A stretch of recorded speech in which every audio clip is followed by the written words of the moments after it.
Hello hello madam చెప్పండి, ఎక్కడి నుంచి మాట్లాడుతున్నారమ్మా? ఏం చెప్పాలనుకుంటున్నారు? మాది వికారాబాద్ డిస్ట్రిక్ట్ మేడం, దోమ మండల్, విలేజ్ దోమ. చెప్పండి. మాది ఇప్పటి వరకు రుణమాఫీ కాలేదు మేడం. నాకు రేషన్ కార్డు లేదు. లేదన్నందుకు నాది ఇప్పటి వరకు బియ్యం రావు, రేషన్ కార్డు లేదు, రుణమాఫీ కాలేదు మేడం. అంటే రుణమాఫీకి రేషన్ కార్డు లేకపోయినా కూడా రుణమాఫీ చేస్తామని చెప్పారు కదా? అవును, రేవంత్ రెడ్డి చెప్పిండు మేడం. ఇప్పటి వరకు నా లిస్ట్ లో పేరు లేదు, ఏం లేదు. నువ్వు బ్యాంకు పోయి కనుకొచ్చుకున్నావా? వెళ్ళొచ్చిన మేడం. నాకు ఏఈ మేడం, అదే వ్యవసాయ అధికారి మేడం ఉంటది కదా, అక్కడ పోయి కలుపు అంటే ఆ మేడం ఏం సపోర్ట్ చేస్తే మాకు పైకెళ్ళి ఏమి ఆర్డర్ లేవు, ఓన్లీ రేషన్ కార్డుకి లింక్ ఉన్నాయే మాపైతే అంటే ఆ మాట చెప్తుండ్రా బ్యాంక్ వాళ్ళు? అది ఈ వ్యవసాయ అధికారులు చెప్తున్నారు. వ్యవసాయ అధికారులు చెప్తున్నారా రేషన్ కార్డు ఉంటేనే ఇస్తామనేసి? పైకెళ్ళి మాకు ఇది ఓన్లీ రేషన్ కార్డు ఉన్న వాళ్ళకే అయితే, లేకపోతే మీతోనే కావు, 80% కావు, మాకు పైకెళ్ళి ఆర్డర్లు లేవు అని చెప్పేస్తుంది డైరెక్ట్. ఎంత ఉందమ్మా మీ లోన్? ఎంత ఉంది? నాది 1,23,000 అప్పు తెచ్చిన మేడం. మిత్తితోటి 1,50,000 కావచ్చు. 1,50,000 అంటే మీకు ఎప్పుడు సెకండ్ దాంట్లోనే కావాలి? మీకు ఇప్పుడు మూడో దాంట్లో కూడా కాదు, సెకండ్ విడతల 1,50,000 లోపు రుణమాఫీ అన్నారు కదా, అసలు దాంట్లోనే కావాలి కదా మీకు? లేదు మేడం, అప్పుడు లేదు, ఇప్పుడు కూడా లేదు. మరి ఇప్పుడు మీరు ఏమన్నా వెళ్ళి మరి ఏవో దగ్గర మీరు ఏమన్నా దరఖాస్తు పెట్టేసి వచ్చిరా? పిచ్చినా ఏం తప్పుడు చేస్తలేరు మేడం. అవి చెత్తపుడి లేచినట్టు చేస్తారు అంతా. అయ్యో అదేందయ్యా, మీకు ఇప్పుడే నీకు వీడియో చూపించిన కదా, ఆయన 8 చోట్ల దేవుళ్ళ కాడ ప్రమాణాలు చేసిరు, నేను అందరికీ చేస్తానని. అదే మేడం, ఇప్పుడు రేవంత్ రెడ్డి కూడా మాకు నియోజకవర్గం కొడంగల్ దగ్గరనే. అవును, ఆయన అన్ని దేవుళ్ళ మీద ఒట్టేసిండు. ఏమైనా అయితే మళ్ళీ పరిచయం, మా సీఎంకి ఏమైనా అయితే మళ్ళీ మాకు బాధ. అవును అంతేలే, కరెక్టే. అన్ని దేవుళ్ళని కూడా మోసం చేయొద్దు కదా, ప్రజలంటే మోసం చేసిన ఏం కాదు కానీ. అన్ని దేవుళ్ళ మీద ఒట్టేసిండు, ఒక్కొక్క దేవుడు కాదు 20-30 దేవుళ్ళ మీద ఒట్టేసిండు కదా మేడం.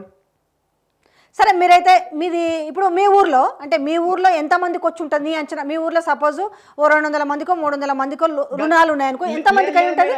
ఫస్ట్ విడతలో 40 మందికి వచ్చింది, సెకండ్ విడతలో 25 మందికి వచ్చింది, అంతే. మొత్తం ఫస్ట్ విడతలో 40 మందికి, సెకండ్ విడతలో 25 మందికి, అంతే మేడం. ఒక 40% కూడా 30% మేడం మాపైంది, మిగతా 70% ఉన్నారు. ఇంత దారుణంగా మోసం చేయడం నిజంగా రైతుల్ని బాధ, ఎందుకంటే బాధ పెట్టుడు వాళ్ళని ఆశపడు. బ్యాంకు దగ్గరికి వెళ్తే బ్యాంకు మేనేజర్ ఏమంటాడు, ఇక్కడ కాదు మా ఉద్యోగం ఏం లేదు, లిస్ట్ మా ఉద్దరికి ఏం రాలేదు, అక్కడ ఏ మేడం ఉంటారు కదా, వ్యవసాయ అధికారులు ఉంటారు కదా, అక్కడ వెళ్ళిపోయి కలెక్టర్ ఆఫీస్కి వెళ్ళిపోండి అని చెప్తున్నారు. అయితే ఒక్క మాట అడుగుతాను, మరి నేను అందరికీ రుణమాఫీ చేసిన అని చెప్పి కూడా మళ్ళీ ఆయన మంచిగా పేపర్ల ముందల టీవీల ముందల మాట్లాడుతుండు కదా, ఏమనిపిస్తుంది మీకు? ఏ బాధ అనిపిస్తుంది మేడం. చెప్పింది ఒకటి, చేసింది ఒకటి మేడం. చాలా బాధ అనిపిస్తుంది. చేద్దామండి, మీ వైపున మేము ఎప్పుడు కూడా మీ పక్షాన ఉంటాము, రైతుల పక్షాన ఉంటాము. అందరి సమస్యలు పరిష్కరించే దిశగా మనం మళ్ళీ ప్రభుత్వం దృష్టికి నిజాలను తీసుకొచ్చే దిశగా మేము వస్తాము. డెఫినెట్గా లిస్టులు తీసుకొని అసలు ఎందుకు రాలేదు అనేది కూడా మా వైపు నుంచి కూడా మీకు సపోర్ట్ ఉంటుందండి. డెఫినెట్గా మీ నెంబర్ సేవ్ చేసుకుంటాము, మీ ఊరికి వస్తాము, ఆ సమస్యలు ఏందో తెలుసుకుంటామండి. థ్యాంక్ యూ సో మచ్ అండి, మీ అభిప్రాయం తెలియజేసినందుకు థ్యాంక్ యూ. ఇక ఒక్కొక్కరు వాళ్ళు చెప్తూ చూడు 30% కూడా కాలేదని చెప్తున్నారు. వాళ్ళ ఫస్ట్ విడతలు 40 మందికి, రెండో విడతలు 24 మందికి ఏమైందట. హలో నమస్తే మేడం. నమస్తే అండి, ఎక్కడి నుంచి మాట్లాడుతున్నారు చెప్పండి? నిజామాబాద్ మేడం. ఏం చెప్పాలనుకుంటున్నారు? మాకు రుణమాఫీ రాలేదు మేడం. నాకు పరిశానుగా ఉందయ్యా నిజంగా చెప్పాలంటే. ఆడనేమో మన ముఖ్యమంత్రి మన రేవంత్ అన్ననేమో అందరికి చేసిన నేను అనేసి చెప్పిండు, దేవుళ్ళ మీద ఒట్టేసిండు. నీకు ఎంత ఉందయ్యా మీకు రుణం ఎంత ఉంది? 1,06,000 ఉంది మేడం. 1,06,000? అవును. వడ్డీతో కలిపి ఎంత అయి ఉంటుంది? 1,50,000 అయిందా? లే, 1,13,000 కట్టేసిన, మళ్ళా రెన్యువల్ చేసిన, అయినా కూడా కాలే. ఏమంటే బ్యాంకు పోయి కనుక్కొని వచ్చినావా? బ్యాంకులో పోయితే రాలేదయ్యా అంటుంది. ఎట్లా చేయాలంటే ఏమో మేము చెప్పినామా మీకు రుణమాఫీ చేస్తామని, ఎవరు చెప్పారు వాళ్ళకి అడుగుకోండి అంటారు. రుణమాఫీ ఎవరు చెప్పారో వాళ్ళకి పోయి అడగాలంటనా? ఇది మరి విచిత్రంగా ఉంది కదా. స్వయాన ముఖ్యమంత్రి చెప్తే ఎవరు చెప్పారో వాళ్ళకి పోయి అడుగుతుంది. పోనీ మీరు అగ్రికల్చర్ ఆఫీస్ దగ్గరికి పోయి అడిగిరా, కనీసం మాకు ఎందుకు కాలేదు మరి రుణమాఫీ? అడిగినా మేడం. ఏమంటున్నారు? అయితే వాళ్ళు జిరాక్స్ స్టేట్మెంట్ తీసుకున్నారు. హలో, చెప్పండి. స్టేట్మెంట్ తీసుకున్నారు, మళ్ళీ ఆధార్ కార్డ్ జిరాక్స్ అవి తీసుకున్నారు. అలా చేస్తే ఏం కనబడతలేదు, రావట్లేదు అంటుంది. మరి మీకు ఏమనిపిస్తుంది? ఇంతమందికి రాష్ట్ర వ్యాప్తంగా అందరికీ ఆగస్టు 15 తేదీ వరకు నేను రుణమాఫీ చేసిన అని చెప్తున్నాడు కదా, మరి ఆ మాటలు వింటుంటే మీకు ఏమనిపిస్తుంది? ఏమంటుందంటే ఏం అర్థం కావట్లేదు. సరే ప్రయత్నం చేద్దామండి. మేము కూడా ఎవరెవరికైతే రుణమాఫీ కాలేదో వాళ్ళ పక్షాన మేము మనస్ఫూర్తిగా మేము నిల్చుంటాము. అసలు కారణాలు ఏంటో కనుక్కుంటాము. ఎక్కడి నుంచి అన్నారు మీరు ఫోన్ చేసింది? నిజామాబాద్ బాన్స్వాడ నియోజకవర్గం. బాన్స్వాడ నియోజకవర్గం.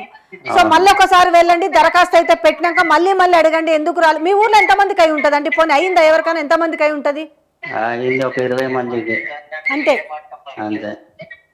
ఓకే అండి. ఏందో అంత అయోమయంగా ఉంది పరిస్థితి. నాకు ఈ ఫోన్లు చేసి వీళ్ళు మాట్లాడుతుంటే ఇంత ఘోరంగా ఉంది అనిపిస్తుంది పరిస్థితి.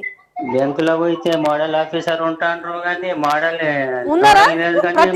లేరు. ప్రతి బ్యాంకుకి మీ డౌట్లు అన్ని డౌట్లు ఉంటాయి కదా మీకు, అవి క్లారిఫై చేసుకోవడానికి మీకు ఒక నోడల్ ఆఫీసర్ని పెడతామన్నారు. ఉన్నారా బ్యాంకు దగ్గర నోడల్ ఆఫీసర్లు? ఉన్నారా ఎవరన్నా? నోడల్ లేదు కానీ మొత్తం మోడల్ వాళ్ళే ఉన్నారు. అంత మోడల్ వాళ్ళు ఉన్నారా? ఎవరు ఏం చెప్పట్లేదు. సరే, థ్యాంక్ యూ సో మచ్ అండి. మీ అభిప్రాయం తెలియజేశారు. రైతుల ఆవేదన చూస్తే మస్తు బాధ అవుతుంది. ఎందుకంటే నిజంగా ఈ శవయాత్ర చేస్తుల్లో తప్పేం లేదనిపిస్తుంది. వాళ్ళు ఒక్కొక్కరు ఫోన్ చేసి చెప్తుంటే ఫస్ట్ విడతలు కావాల్సిన రుణమాఫీ కూడా వాళ్ళకి కాలేదు. హలో చెప్పండి, ఎక్కడి నుంచి మాట్లాడుతున్నారు? చెప్పండి. గుడ్ ఆఫ్టర్నూన్, మేము మహబాద్ నుంచి మాట్లాడుతున్నాం. చెప్పండి, ఏం చెప్పాలనుకుంటున్నారు చెప్పండి. మేడం, ఇది ఇప్పుడు రుణమాఫీ అనేది ఒక ఇంటికి 2 lakhs అని చెప్పారు కదా?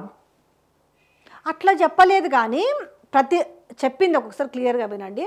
రాష్ట్రంలో ఉన్న రైతులందరికీ రుణమాఫీ చేస్తాము.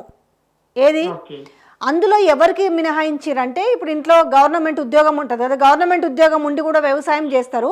ఆ వ్యవసాయం చేసిన అతనికి కూడా రుణమాఫీ వస్తుంది, వాళ్ళకి చేయమని చెప్పారు. రెండోది, ఎవరైతే ఈ ఐటీ కడతారు కదా, ఐటీ సెక్షన్ కిందకి ఎవరైతే వస్తారో ఇన్కమ్ ట్యాక్స్ అని కడతారు, వాళ్ళకి కూడా చేయము, మిగతా వాళ్ళందరికీ చేస్తామని చెప్పారు. ఇప్పుడు చెప్పండి. అయితే మా డాడీ పేరు మీద ఒక 60,000 ఉండే. ఓకే. మా మమ్మీ పేరు మీద ఏమో 90,000 ఉండే. ఓకే, 1,70,000. అవును. అయితే 60, 90 కదా, 1,50,000. 150 కదా? అవును. అది 3వ విడతలో మా మమ్మీది అయిపోయింది అన్నట్టు, మా డాడీది కాలేదు. మా మమ్మీది 90,000 కదా. మీ ఫస్ట్ ఇంట్లో మీ మదర్ది అయ్యింది. అవునవును. అయితే ఇక్కడ ఇది కూడా ఒకటి జరిగింది ఇంట్లో. అదే అది కూడా 3వ విడత జరిగింది. 90,000 ఫస్ట్ విడతలో జరగాలి. అయితే ఇంట్లో ఏం చేసిర్రు అంటే, ఫస్ట్ ఏమన్నారు కదా, ముందులో ఇంట్లో 2-3కి లోన్లు ఉంటే ముందు మహిళకు చేస్తామని చెప్పారు. ఫస్ట్ మహిళకు చేసి సెకండ్ విడతల ఎవరైతే ఉన్నారో వాళ్ళకి చేస్తామని చెప్పారు. కానీ ఇక్కడ మీరు చెప్తున్నది ఏంటంటే, మీ అమ్మగారిదే 3వ విడతలు అయిందని చెప్తున్నారు. ఇప్పుడు మీ నాన్నగారి పేరు మీద ఉన్నది అవ్వలే. ఇప్పుడు మీరు ఏవో దగ్గరికి అగ్రికల్చర్ ఆఫీస్కి వెళ్ళి అడిగితే ఏం చెప్తున్నారు? అంటే మేము నిన్ననే వచ్చింది కదా, అడగలేదు ఇంకా. జస్ట్ నేను ఇప్పుడు లిస్ట్ లో పేరు వచ్చిందా? పని లిస్ట్ లో పేరు రాలేదు, మా మమ్మీదే వచ్చింది. లిస్ట్ లో పేరు రాలేదంటే మేబీ ఉండకపోవచ్చు. బట్ ఎనీహౌ, ఎందుకు రాలేదనే విషయాన్ని మీరు ఒకసారి అగ్రికల్చర్ ఆఫీసర్ దగ్గరికి పోతే మీరు మళ్ళీ ఒక దరఖాస్తు పెట్టుకోమంటారు. సో దాన్ని బట్టి వాళ్ళు ఏం సమాధానం చెప్తారనేది వెయిట్ చేయండి. Okay, thank you so much అండి కాల్ చేసి మీ అభిప్రాయం తెలియజేసినందుకు. సో ఒక్కొక్కరికి ఒక్కొక్క డౌట్లు ఉన్నాయి. ఇప్పుడు 90,000 రుణమాఫీ ఫస్ట్ లిస్ట్లో కావాలి, కానీ 3వ లిస్ట్లో వచ్చిందట. వాళ్ళ ఇంట్లో ఉన్న వాళ్ళ ఫాదర్కి రుణమాఫీ అసలు లిస్ట్లో పేరు లేదట.